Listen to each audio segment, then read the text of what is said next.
All right, so last night, Donald Trump had yet another late night meltdown. This time, it's over the possibility of his big, ugly bill not passing the House of Representatives because his own party turned on him. There are a number of Republican reps who either haven't voted or voted no on advancing his package, and he is furious over it. Now, this bill does a lot of terrible things for the American people. It cuts healthcare funding, it closes around a quarter of nursing homes all across the country, it makes energy more expensive. It is one of the worst bills I've ever seen in modern American politics, and yet Donald Trump is insistent on passing it. So I want to show you some of these posts from Donald Trump that he was letting fly late last night, and I want to start here.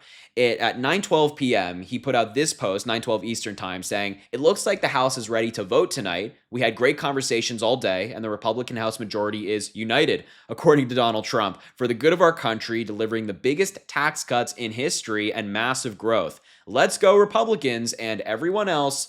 Make America great again." Now, a lot of this is wrong. The vote didn't happen last night. It is currently, at the time of filming this, very early in the morning, and they still haven't even voted on the rules for debate for the bill. They haven't even taken that very basic procedural step forward because members of Donald Trump's own party are dissenting. They're saying, this bill is really, really ugly. And these are Republicans who are not, Republicans who care about the country. They're Republicans that are in vulnerable districts and they don't want to lose their power. But it doesn't seem like they are united. And it certainly has a lot of tax cuts in it. Not tax cuts for hardworking Americans. The biggest tax cuts in history, according to Donald Trump, are going to his billionaire buddies, his wealthy friends, who will almost certainly benefit from this bill, while hardworking Americans who want some health care are not. They will suffer.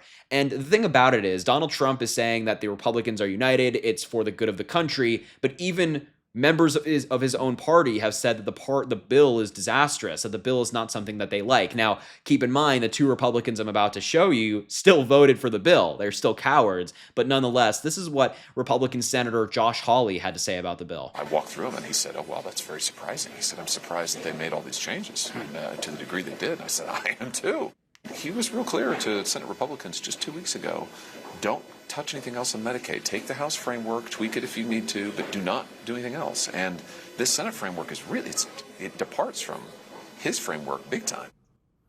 Big time departure from his framework, according to Josh Hawley, and yet he still voted for the legislation which cuts $1 trillion with a T, in Medicaid funding. And this was Lisa Murkowski's face after voting for the legislation. She later acknowledged that the bill that she voted for will hurt people around the country. She just doesn't care enough to vote no. She's just too cowardly to stand up for people and instead bowed down to Donald Trump once again, as all of these Republicans are doing. So it doesn't seem like MAGA is united. They are united in fear of Donald Trump and his political wrath, but they're not united in this bill being a good idea. Anytime that Joe Biden was president, the Democrats were saying, "Hey, this is a good bill," whether it be infrastructure, climate change investment, whatever. The Democrats were united.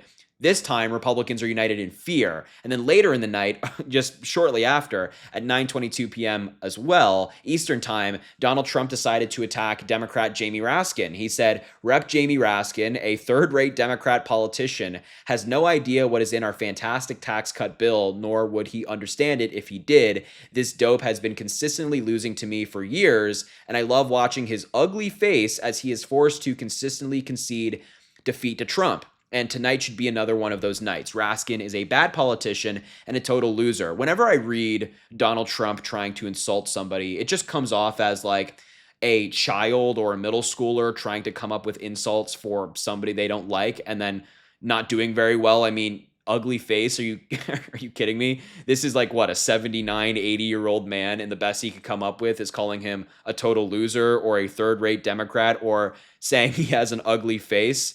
I mean, are you kidding me? And what's actually interesting is Jamie Raskin was on MSNBC later, just around less than an hour after Donald Trump insulted him, and he responded to Donald Trump's attacks. So I want to show you his live reaction to what Donald Trump said. Suppose I don't mind being called a loser several times by Donald Trump, given that he's our only president who has lost the popular vote for president in 2 different elections. And the last time, when he lost by more than 7 million votes to Joe Biden, it upset him so much that he incited an insurrection against the Constitution, against his own vice president, and against the Congress of the United States.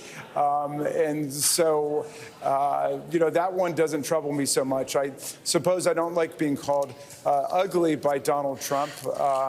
But not everybody can live up to his exquisite levels of handsomeness and personal physical grace.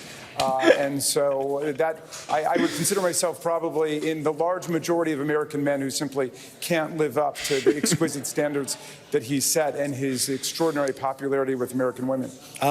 Yeah, that's right. That's right. Jamie Raskin's absolutely right. Donald Trump, who's, notoriously known as a physical specimen, one to be looked at. He's just great all around. Please sense the sarcasm in my voice. It's even hard to be sarcastic when saying that. But I love that response from Jamie Raskin, taking the mature road while Donald Trump, goes with this ugly face kind of crap. Let me show you the next post he put out later, only around 12 minutes later.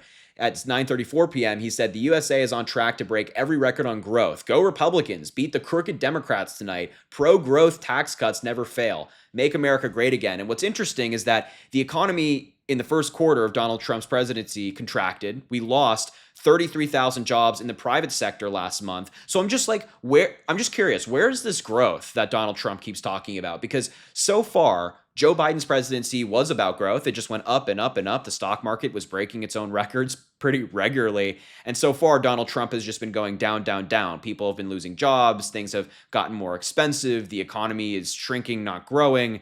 I mean, this is just such a bold-faced lie. And there's not a single major cited economist out there who's looking at Donald Trump's bill and is like, yeah, I actually think this is going to cause the United States to have an economic boom. Everybody's saying, no, I actually think it's going to be the opposite. I think the United States is going to have a weaker economy. GDP growth is going to go down. Lower income Americans will continue to lose more income while the billionaires get richer. And that is not a recipe for success for a successful society, just generally. Then later at 12 in the morning, just 12 at night, he decided to let this fly, saying largest tax cuts in history and a booming economy versus biggest tax increase in history and a failed economy. What are the Republicans waiting for? What are you trying to prove? MAGA is not happy and it's costing you votes.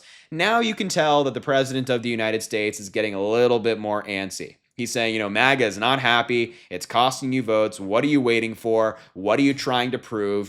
He's kind of breaking out the threats now, saying, hey, you guys, you MAGA Republicans, you better side with me. If you don't, there's going to be hell to pay. There will be retribution. He's kind of getting a little bit more fed up that his buddies aren't lining up with him automatically. And the last post as of now that I've seen from him at 12:45 in the morning, he said, for Republicans, this should be an easy vote. Ridiculous. Now he's really furious. He's typing in all caps. He's using the word ridiculous. There are 3 exclamation marks after that. This guy's not happy because he's realizing that the prospect for this bill just continues to diminish as more and more Americans are waking up to the realization of what Trump is trying to do. Now, I will point out that by the time you watch this video, things could have changed. And I will say that a lot of these Republicans in question who are holding out are cowardly, spineless representatives who will often just buckle to pressure from Donald Trump. So I'm not exactly holding my breath that they will do anything here. And Chad Peregrine, hopefully I'm pronouncing his name correctly, he's the senior congressional correspondent for Fox News. He's saying that Mike Johnson has the votes right now, that Mike Johnson is saying he has the votes.